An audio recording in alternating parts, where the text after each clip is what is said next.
dibikin jadi runyam tuh di saat kita lagi diet terus diajakin pergi sama teman-teman terus yang lain bagi pada nggak diet gitu. Tapi kan sebenarnya kalau kita bareng gitu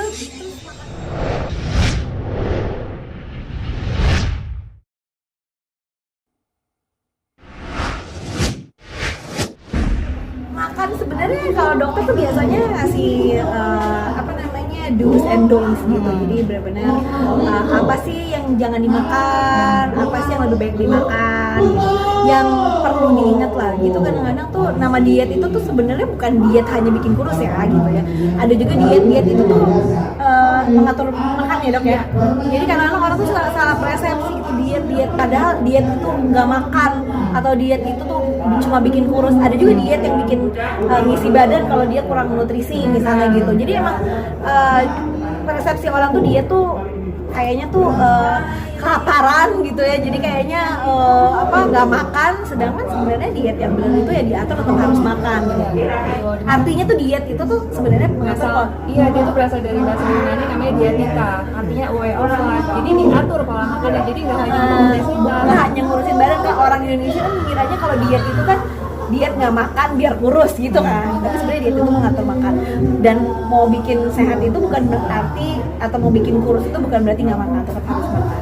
Jadi memang dari dokter untuk sekarang aku lagi nyusun memang tetap harus makan, karena nutrisi dari bayi itu kan kalau di saat menyusui kebetulan aku aslinya eksklusif nggak dicampur, benar-benar kan bergantung sama apa yang aku makan gitu. Jadi memang dietnya itu ya diet untuk kualitas ASI yang lebih baik pasti.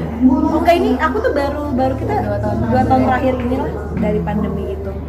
Pastilah lebih, kalau aku sih dari dulu tuh nggak pernah maksudnya kalau kurus itu tuh bonus, yang penting tuh sehat, fit, itu yang nomor 1 buat aku.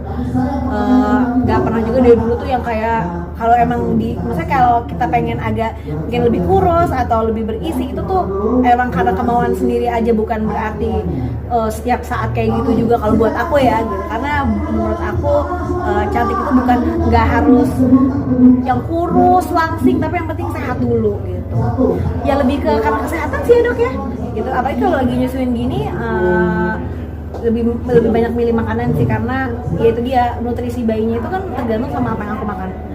Jadi benar-benar ya dipilih gitu makanan kalau bisa. Kalau aku sih sekarang yang penting kan dikasih meal plan juga dari dokter, kira-kira tuh kalau misalnya lagi menyusuin tuh karbohidratnya tuh butuhnya seberapa sih, terus lemaknya juga tetap harus dimakan buat bayinya, terus proteinnya seberapa, kayak gitu-gitu sih. Kalau pantangan sendiri, kalau sekarang sih pantangan lebih karena bayi ya. Kadang-kadang kalau bayi baru lahir itu kan suka ada kayak bukan alergi, misalnya kayak dia tiba-tiba beruntusan, berarti aku salah makan apa ya gitu, atau dia kayaknya rewel, perutnya kembung, mungkin aku ada salah makan apa, lebih kayak gitu sih. Kalau aku tuh dari dulu tuh sukanya olahraga, jadi kalau kemarin lagi hamil menyusui ini tetap, kalau aku tetap harus bergerak kayak apa ya, nggak bisa, emang nggak bisa diem sih sebenarnya. Ya pengennya sih gitu, sebenarnya tetap insya Allah sih pengennya tetap ASI ya. Cuma di 6 bulan itu nanti dia kan udah dibantu makan, jadi aku udah sedikit demi sedikit udah bisa lebih mengatur lagi pola makan gitu. Kalau sekarang kan walau kayak lemak gitu aja nggak boleh kurang, karena kan dia butuh lemak gitu, bayi itu butuh lemak, butuh banyak, masuk karbohidrat juga harus banyak, protein harus banyak. Jadi nanti di saat dia sudah bisa disubstitusi dengan makanan yang langsung dimakan, yang pasti aku udah bisa lebih adjust lagi nanti gitu. Mungkin kegiatan sekarang kan juga baru 2 bulan ya, jadi kayak jahitan masih agak kemeng-kemeng gitu, jadi kalau olahraga juga belum bisa yang berat, jadi bertahap lah gitu. Jadi memang rencananya sih pengennya kalau sekarang sih memang lebih ke ngatur makanan dulu ya dok ya, baru nanti mungkin jrengnya bener-bener maksudnya mau programnya banget sih insya Allah nanti di 6 bulan.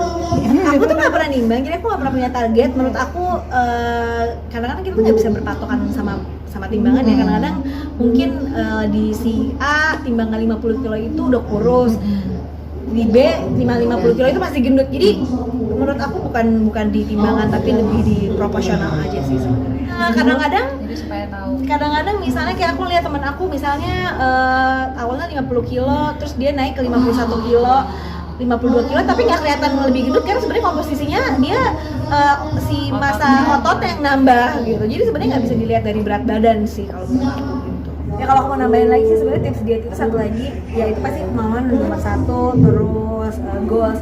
Yang ketiga kalau bisa tuh ketemu sama teman-teman atau lingkungan yang sama-sama juga lagi menjalani hidup sehat.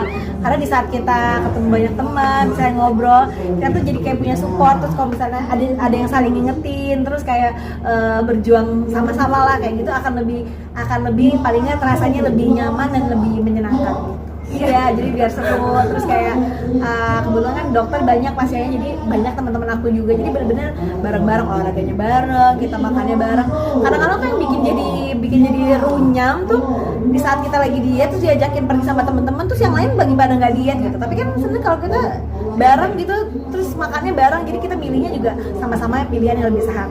Jangan lupa kalau misalnya diet itu sebenarnya bukan yang nggak makan, jadi kita tetap harus makan tapi pilihannya aja gitu.